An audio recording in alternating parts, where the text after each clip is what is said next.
Why would a driving instructor have a hammer and a saw? I'll show you later on Behind the Wheel.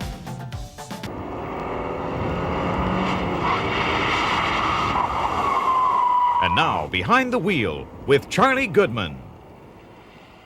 Today, we are going to use these tools to illustrate to you one of the most common mistakes that people make when they're turning the steering wheel.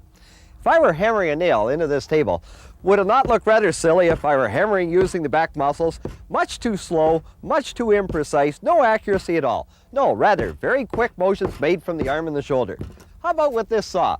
Again, using the back muscles only, my goodness, I'd never get the job done. No, from the arm, from the shoulder, very quick, very precise. Well, this same principle also applies to driving with the steering wheel. Come with me, and I'll show you what I mean. Now that we're in the car, let's see how this applies to steering. Because interestingly enough, what we get is people, when trying to make evasive maneuvers to avoid crashing, steer the car using their back muscles. And what we get is something that looks like this. Very imprecise, very slow, very out of balance, certainly no way efficient enough to avoid crashing.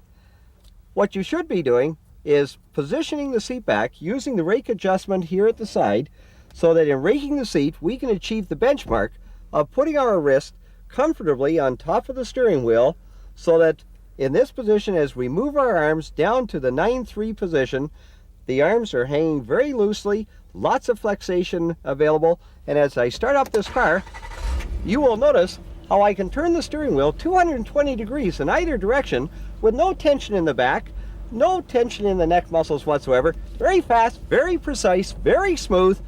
The type of motion that you need to help you when the chips are down and you're trying to survive. Next week, a very exciting segment on Behind the Wheel. We're going to illustrate to you how tire pressures help your car maneuver when you need it the most.